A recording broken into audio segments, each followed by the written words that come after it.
Bismillahirrahmanirrahim. Assalamualaikum warahmatullahi wabarakatuh. Kali ini saya mau bicara tentang isi pidato politik Megawati Soekarno Putri, Ketua Umum PDIP. Jadi kemarin hari Kamis tanggal 8 Mei, PDIP menyelenggarakan apa yang disebut dengan Trisakti Tourism Award. Ini semacam penghargaan yang dilakukan oleh PDIP, penghargaan yang masuk kategori bergengsi untuk desa-desa yang dinilai punya daya tarik pariwisata. Tapi bukan acaranya yang ingin saya bahas, tapi isi pidato politiknya. Dalam acara itu, Megawati mengatakan bahwa di pemilu 2024 PDIP itu babak belur. Kenapa saya tertarik untuk membahas ini? Pertama, tentu ini adalah pengakuan yang pertama kalinya dilakukan oleh Megawati Soekarno Putri sebagai Ketua Umum PDIP yang saya kira dilaksanakan secara terbuka, cukup transparan. Karena kita tahu sejak Pilpres dan Pemilu 2024 yang lalu itu berlalu, kita tidak pernah menyatakan dan mendengarkan secara seksama bahwa misalnya Megawati itu secara vulgar dan secara transparan bicara tentang kondisi partai yang dipimpinnya, yaitu PDIP. Baru kemarin dalam acara Trisakti Tourism Award, ini secara tidak langsung sebenarnya Megawati curhat dan mengungkapkan isi hati dan pikirannya bahwa di Pemilu 2024 PDIP itu babak belur. Ya memang tidak dijelaskan secara eksplisit ya, tapi ada beberapa poin yang disampaikan oleh Megawati misalnya bahwa ada orang yang mestinya jadi itu tidak jadi, basis-basis yang mestinya PDIP itu menang dan kemudian kalah. Dan saya kira itu sudah terkonfirmasi dari hasil pemilu, terutama Pilpres. Saya kira tak satu pun misalnya jagoan yang diusung oleh PDIP, yaitu Ganjar Pranowo dan Mahfud MD itu menang di satupun di seluruh provinsi di Indonesia. Padahal kita tahu ada sejumlah provinsi yang dinilai sebagai kandangnya banteng, misalnya di Jawa Tengah, misalnya juga di Bali, dan seterusnya dan seterusnya.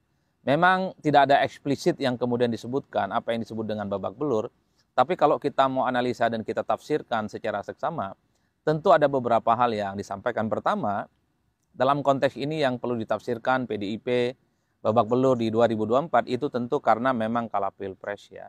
Ketika PDIP memutuskan mengusung Ganjar Pranowo dan Mahfud MD, bukan kemenangan yang didapatkan, tapi justru pasangan ini hanya mendapatkan 16% dan hanya menjadi juru kunci posisi perolehan suaranya itu paling bawah.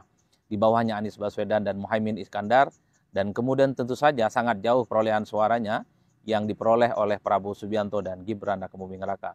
Tentu kekalahan Pilpres PDIP tidak terlepas dari konflik politik yang terjadi dengan Jokowi. Publik mengkonfirmasi, hasil-hasil survei juga mengkonfirmasi bahwa orang-orang yang selama ini cukup dekat dan menjadi bagian dari loyalis Jokowi, loyal voter dari Jokowi, ketika Jokowi memutuskan untuk berkongsi dan bergabung dengan Prabowo Subianto, praktis sejak saat itu pemilih-pemilih Jokowi yang awalnya memang bersama dengan Ganjar Pranowo secara perlahan migrasi dan hijrah secara besar-besaran.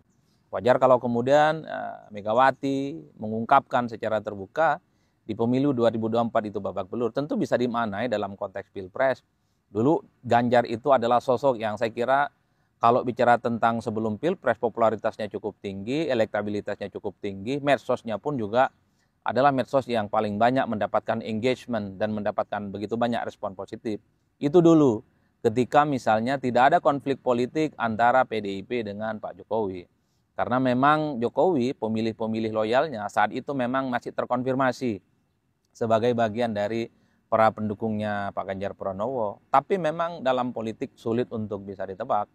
At the end kita bisa menyaksikan bagaimana di tengah perjalanan terjadi konflik politik antara Jokowi dan PDIP. Praktis setelah itu Ganjar yang cukup kuat, Ganjar yang cukup solid, pemilih Jokowi yang awalnya bersama Ganjar secara perlahan migrasi dan pindah mendukung ke pihak yang didukung oleh Pak Jokowi. Dalam hal ini adalah Prabowo Subianto yang berpasangan dengan Gibran Rakabuming Raka.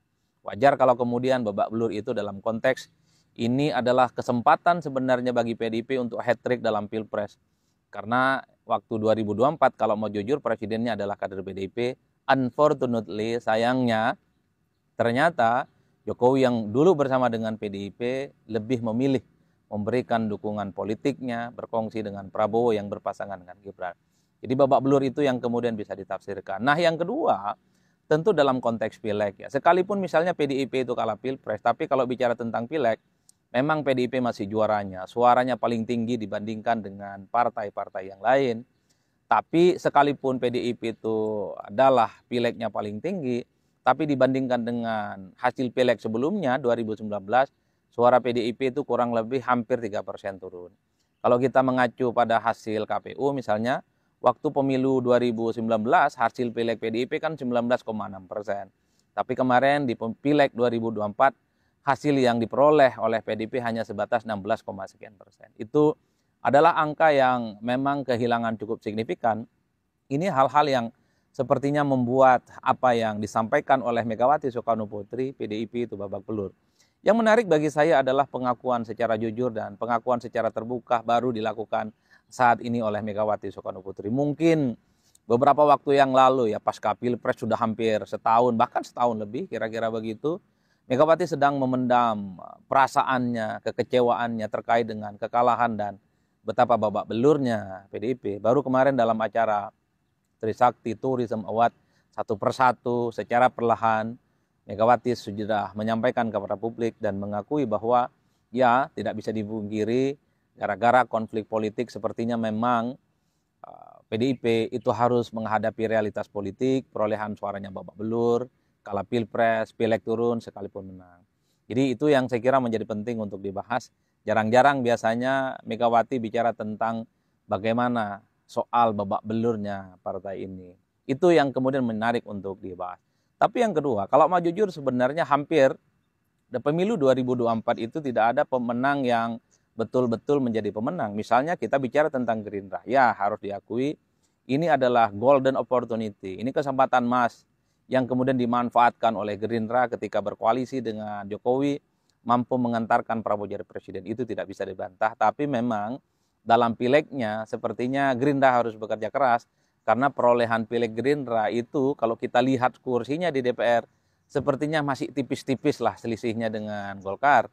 Oleh karena itu kalau kita menggunakan logika sederhana, Gerindra sebagai partai yang memenangkan Pilpres ini tentu akan sangat berbuah manis kalau kemudian pilegnya pun juga dimenangkan. Sesuatu yang dilakukan dan terjadi pada PDIP. Ketika 2019 gitu ya, PDIP menang Pilpres mengantarkan Jokowi jadi presiden, pilegnya pun juga menang. Gerindra 2024 hanya menang Pilpres, tapi pilegnya mereka itu masih kalah dari PDIP. Dan juga dalam konversi suaranya masih kalah dari Golkar. Begitupun dengan Golkar, partai besar, tapi sudah hampir 15-20 tahun Golkar ini tidak pernah memiliki kesempatan untuk memajukan kader terbaik mereka.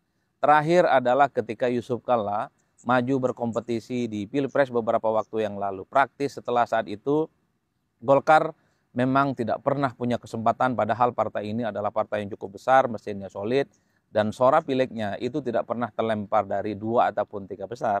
Tapi sayangnya Golkar itu sepertinya punya beban berat karena dalam pemilu-pemilu yang sudah lalu tidak ada lagi yang kemudian kader terbaik mereka yang diusung untuk mencalonkan diri sebagai calon presiden ataupun sebagai calon wakil presiden. Jadi kalau mau jujur sebenarnya bukan hanya PDIP yang babak belur, partai-partai lain ya sebenarnya tidak terlampau happy amat. Ya Golkar naik suaranya di pileg 2024 yang lalu, tapi Golkar ini kan tidak punya kader yang kemudian disorongkan sebagai calon presiden ataupun sebagai calon wakil presiden. Gerindra memang punya Prabowo Subianto sebagai presiden, tapi pilegnya misalnya itu masih di bawah PDIP. Makanya bagi saya kalau mau jujur, di 2024 kemarin itu adalah hasil yang tidak ada yang menang 100%. Ada yang menang Pilpres, pilegnya kalah. Ada yang menang pileg, tapi Pilpresnya babak belur. Termasuk misalnya kalau mau jujur ya, ketika kita melihat konflik politik antara Jokowi dan PDIP, ini kan seakan-akan kiamat runtuh. Dan bahkan ada partai politik yang sepertinya akan mendapatkan faedah elektoral akibat dari konflik itu. Sebut saja misalnya PSI. PSI waktu pileg di 2024 sangat kelihatan sekali berusaha keras supaya lolos di parlemen. Itu salah satunya adalah mengamplifikasi foto-foto dan baliho Jokowi yang kemudian muncul di berbagai tempat di seluruh Indonesia. Muncul ada tulisan yang mengatakan bahwa Jokowi partainya PSI, atau ada tulisan yang mengklaim bahwa PSI partainya Jokowi. itu sebenarnya adalah untuk memikat bagaimana pemilih-pemilih Jokowi setelah tak lagi bersama dengan PDIP itu akan memilih PSI secara otomatis. Tapi nyatanya PSI juga seperti partai-partai yang lain yang tak lolos parlemen, ya sayang sekali tidak bisa memanfaatkan bagaimana kesaktian dan aura Jokowi tidak bisa dimigrasi pemilihnya untuk menjadikan PSI sebagai partai yang lolos ke parlemen. Artinya apa? Kalau kita melihat PSI yang dekat dengan Jokowi, di mana PSI itu 2024 ingin membuktikan PSI ini bukan partai kemarin sore dengan cara lolos ke parlemen, tapi nyatanya PSI juga tidak lolos ke parlemen. Padahal PSI itu sudah cukup maksimal mengamplifikasi dan mengkapitalisasi bagaimana sosok Jokowi melalui kampanye-kampanye politiknya yang sudah dilakukan sepanjang Pileg dan Pilpres 2024 yang lalu. Jadi dalam konteks ini ya sebenarnya PSI juga gagal untuk membuktikan bahwa mereka sekalipun sudah menjual nama besar Jokowi, ketika Jokowi tak lagi bersama dengan PDIP, nyatanya PSI gagal total untuk yang kesekian kalinya tak masuk ke parlemen. Begitupun dengan partai-partai yang lain, ya suara PKB naik misalnya, Nasdem naik kira-kira begitu, tapi kan pilpresnya mereka kalah. PKS misalnya naik sedikit, tapi pilpresnya juga kalah. Jadi oleh karena itu bagi saya, pernyataan Megawati yang mengatakan bahwa PDIP kalah di 2024 ini mengkonfirmasi bahwa di tempat yang lain juga terjadi kekalahan yang sama bagi partai-partai yang lain. Ada partai pilpresnya menang tapi pileknya tidak menang dan hanya sebatas runner up atau hanya sebatas nomor 3 misalnya. Ada pileknya naik tapi dia tidak punya jagoan di pilpres, tidak punya kesempatan untuk bisa menikmati pertandingan di pilpres, kira-kira begitu. Ada partai yang selama ini tidak pernah lolos ke parlemen, sudah mengamplifikasi dan mengkapitalisasi sosok besar seperti Jokowi, tapi nyatanya juga tidak lolos ke parlemen. Jadi totally bagi saya dalam pemilu 2024 kemarin, tidak ada yang kemudian disebut sebagai pemenang yang 100%. Tapi kalau kita bicara tentang Pilpres, ya yang menjadi pemenang adalah Gerindra. Dan dengan kemenangan Pilpres itu, seakan-akan semua unsur dan kekuatan politik itu bisa dikonsolidasi dan bisa diajak bekerja sama. Di Indonesia kadang menang Pileg itu percuma. Di Indonesia perolehan suara legislatifnya itu naik, tapi kalau kalah Pilpres itu berasa tidak terlampau signifikan. Karena di Indonesia yang paling utama posisi yang sangat powerful kalau dia memenangkan pertarungan di Pilpres. Sekalipun Pilegnya nggak signifikan, sekalipun dukungan parlemennya tidak solid, tapi pemenang Pilpres ada kecenderungan akan dikerubungi oleh partai-partai yang suaranya kuat untuk memberikan dukungan politik mereka. Itulah yang terjadi pada Prabowo Subianto. Ketika Prabowo Subianto sekalipun Pilegnya kalah, Gerindra menang Pilpres, Prabowo sebagai presiden, tapi hampir 100% semua partai politik memberikan dukungan politiknya.